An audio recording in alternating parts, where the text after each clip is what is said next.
the surrender that never reached Earth. The grand chamber of the Galactic Council echoed with the sound of clinking glass and artificial laughter. Flags of all member species waved above the round table. After decades of silence from Earth, they had agreed humanity was no longer a threat. They surrendered in spirit, said the council speaker, a tall alien with deep blue skin. No communication for 30 years. No fleets. No resistance. Victory is ours. No one questioned it. Earth had gone silent after the last great battle. The homeworld had shut down all gates, comms, and probes. Rumors said the humans had destroyed themselves, or maybe fallen into civil war. The galaxy moved on, and now they celebrated. Drones hovered in the chamber, broadcasting the celebration to 1,000 star systems. Speeches were made. The end of fear was declared. Statues of alien heroes who defeated the Terrans were unveiled, but on a small outpost orbiting the Council's outermost defense moon, something flickered. A junior technician named Liro sat alone in the darkened station, sipping from a cooling cup. He blinked at the console. An old alert blinked red, an unknown signal, deep space origin, pushing toward them with terrifying speed. He almost ignored it. Ghost signals were common in dead space. But the code of it was Terran. Ancient encryption. No one used it anymore. His eyes widened. Commander, he called into the comms. You need to see this. Within moments, the bridge filled with voices. Everyone watched the old-style waveform pulse again, then it played. A human voice. Calm. Cold. To the Council of Worlds. We just received your transmission. Silence. Then, we did not surrender.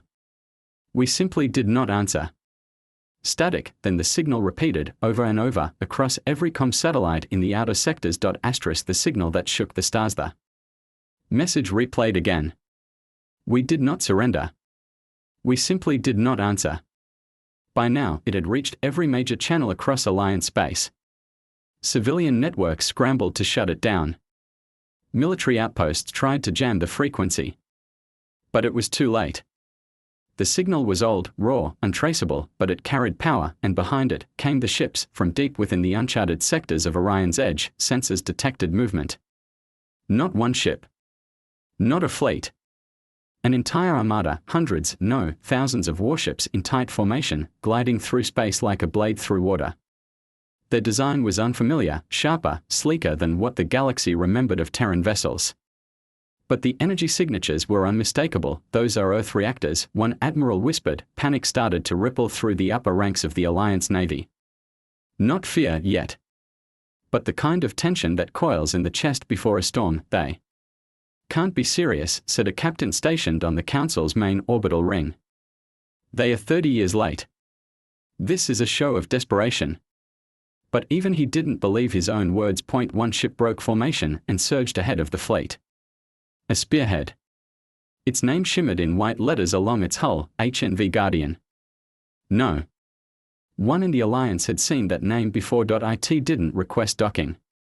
It didn't send a follow-up transmission. It just kept moving, straight toward the former Earth colony of Halon Prime, a planet now held by the Goran species and declared liberated after the Terran withdrawal decades earlier. On Halon Prime, life was calm. Peaceful. Children of aliens who had never seen a human played in the open parks. The idea of war with Earth was a tale told in classrooms, like a fable. Then the shadow came. The Guardian entered the planet's atmosphere with no warning. The local defense grid powered up, slow, outdated, reacting like a rusty hinge. It didn't matter. A pulse of energy erupted from the Terran warship, knocking out every system on the surface without causing a single explosion. It was surgical. Cold. Clean. Troop transports followed. Silent. Unmarked. Within an hour, every Goran officer on the planet was disarmed. Not killed. Not hurt. Simply removed. They were forced off-world in unarmed pods, their weapons dismantled. Before they hit the atmosphere. No message was sent from Earth. No demands were made. The humans did not reclaim the colony. They didn't even land long, they just left. On their way out, the Guardian sent one final burst toward the stars. We have reclaimed what was ours. This is not war. This is correction. In the Council's command chambers, fear finally took shape. Eyes that once rolled at the thought of Terran pride now stared at star maps showing a line, no, a route. Earth wasn't attacking planets randomly, they were following something. A list. A very old one. And no one knew whose name would be next. Asterisk the first encounter, not diplomacy. The Council met in emergency session, holograms of alien leaders blinked into place around the Great Chamber. Their voices overlapped in fear, confusion, and disbelief. They attacked Halan Prime without warning. They made no demands. They could have destroyed the planet, but didn't. What does that mean? The Supreme Speaker raised his voice, silencing the chamber. This was not war, he said. This was a statement. He gestured toward the projection above them. A line of red lights blinked across the star map, every one of them marked a former human colony or Earth-aligned outpost. Places the Alliance had taken during the silence, and one by one, the lights were turning blue again. Claimed. Reclaimed. The speaker clenched his fists. We must stop this before it spreads. A diplomatic fleet was assembled. 500 ships. The Council's finest. They were sent to intercept the approaching human fleet near the Ulan Divide, a strategic system of wormholes. They came bearing messages of peace, but when the Council fleet arrived, the human ships were already there waiting, and they didn't answer. No greetings. No transmissions. Not even a scan. The massive Terran warships floated silently, perfectly still, like statues in the dark.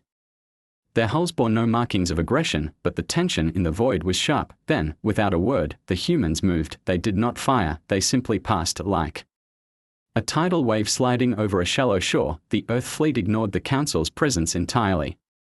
Their ships slipped through the wormhole gate in perfect formation, leaving the alien diplomats stunned and helpless. One ship, smaller than the rest, briefly slowed beside the lead Council cruiser. Its side displayed a single line of Terran text: "We were not late. You were early."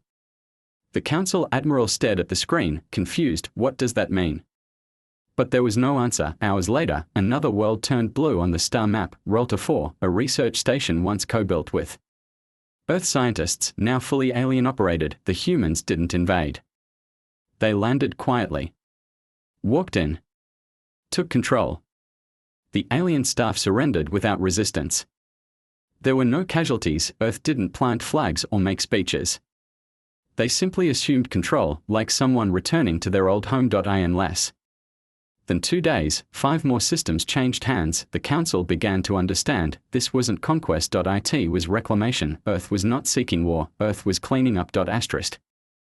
Memories of war, eyes of fire-old veterans across the galaxy stirred from sleep, their minds pulled back to a time they thought was gone. The Terran War had ended decades ago, or so they believed. But the fear, the lessons, the warnings, they were never truly forgotten. Now, with Earth's silent return, those memories were waking. On the Council world of Nara, an aging historian addressed a live broadcast. His voice trembled as he spoke. The humans were never loud. They never boasted. But when they moved, they never stopped. They don't forget. And they don't forgive. The footage of recent events played behind him, ships falling, planets changing color, entire garrisons vanishing without a single scream. Across the galaxy, military commanders held emergency drills, but it was useless. Earth's fleet didn't need to destroy. They dismantled. Silently. With precision. They knew every station, every command code, every protocol, because those systems were once theirs. On the outer rim world of Tyran 3, an elite Alliance battalion prepared for war. Tanks rolled out. Skyships hovered. Orbital defenses glowed.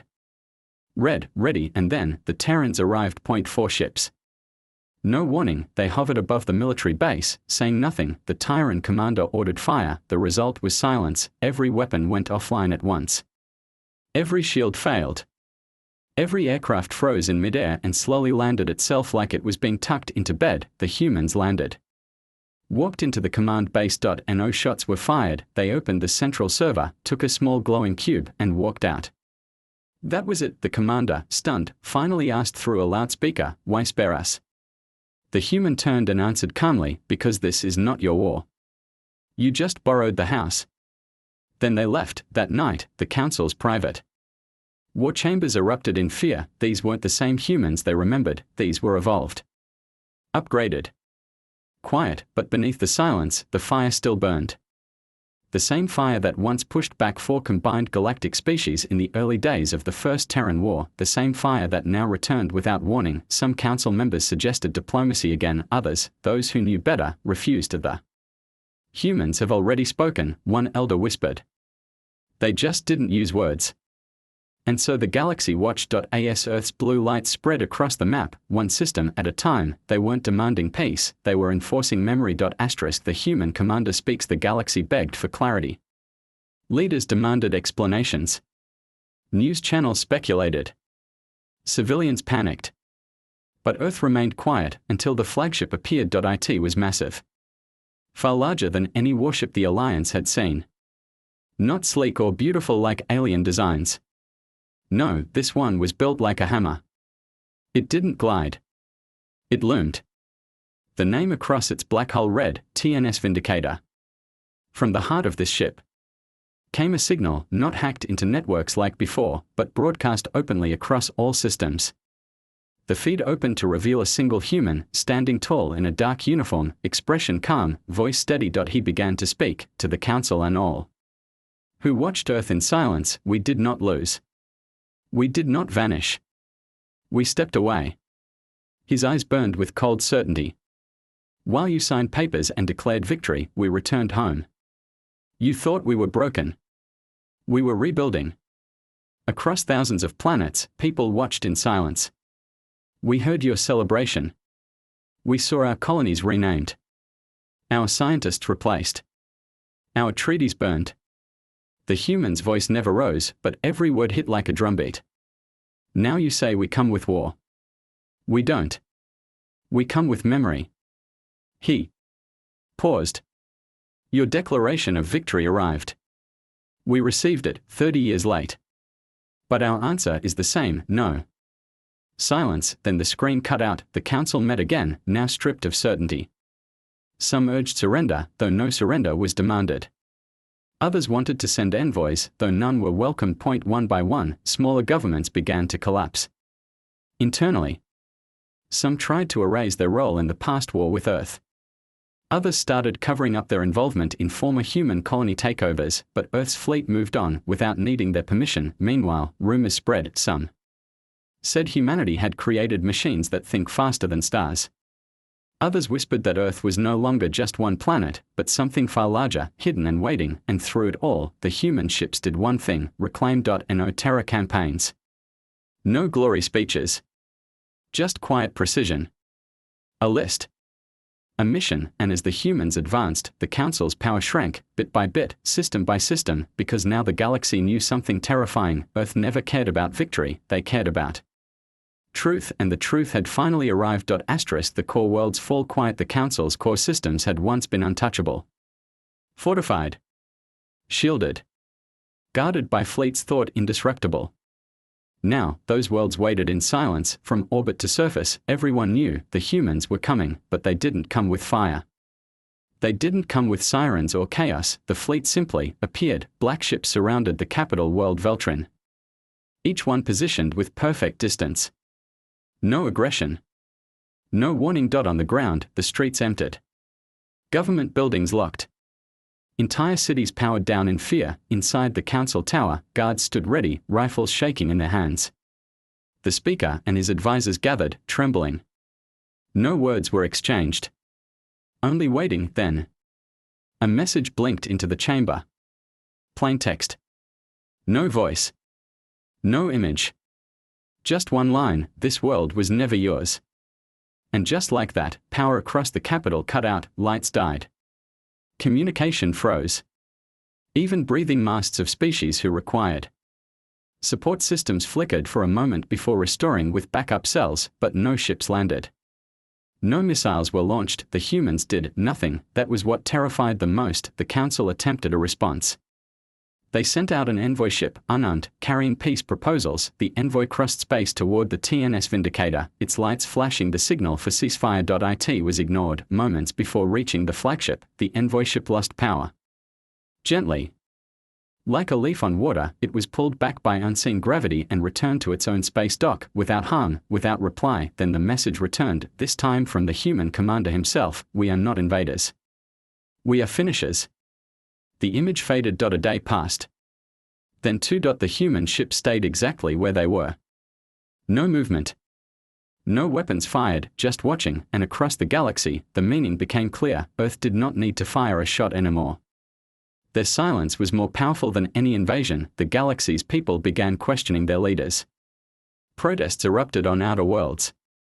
Veterans refused orders. Entire divisions resigned. Some species, once allies of Earth long ago, reached out in secret. We remember, they said quietly. We want to make it right. The humans responded with action. In certain sectors, ships were spared. Communications restored. Resources returned. The pattern was unmistakable. Those who confessed, who remembered with honesty, were left in peace, but those who clung to power, who denied their past, found their world slipping into darkness, one relay station at a time. 1. Alien General, desperate, pleaded for a meeting. The Vindicator finally replied, you were warned. You celebrated too early. We are not here to talk. We are here to remind. And so the core worlds fell quiet, not under fire, but under shame, the kind that cannot be erased. What remains after the arrival? By the time Earth's fleet reached the final mark on their list, the galaxy had already changed. The once powerful Galactic Council had dissolved. Some members fled to distant colonies.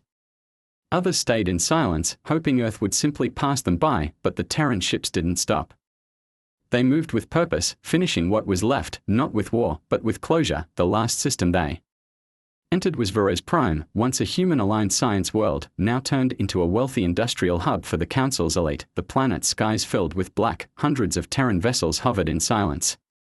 Below, the elite waited with breath held, no defenses left, no plans remaining, and then, for the final time, a message was broadcast. This time, the voice of the human commander returned. His tone was different, calmer, slower, but every word struck like thunder. To those who celebrated too soon, you mistook silence for surrender. You mistook peace for defeat. But we were never gone. We were becoming something greater. The screen showed clips, old images of Earth's ruins. Fires. Dust. The great silence. Then, newer images, towering cities rebuilt.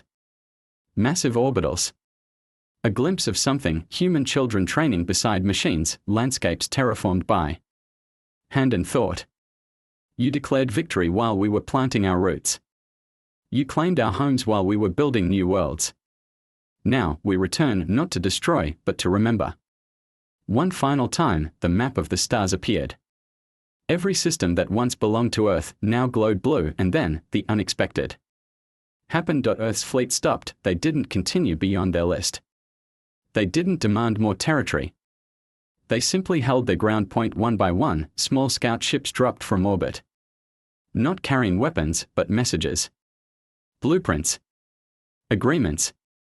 Apologies of their own. For those who had honored the old alliances. Across the stars, confusion turned into understanding. Earth had not returned to conquer, they had returned to restore. On the ruins of the old council capital, the Terrans raised a new flag, not one of dominance, but of memory. Beneath it stood humans, and behind them, aliens. Not enemies, but those who chose truth. The final message played across the stars: you declared victory. But you never asked us if the war was over. Now you know. And then, the black ships faded from view. Some returned to Earth, others remained behind, guardians of peace, watchers of memory. The galaxy would never forget again, because Earth had shown what silence truly meant, not surrender, but preparation.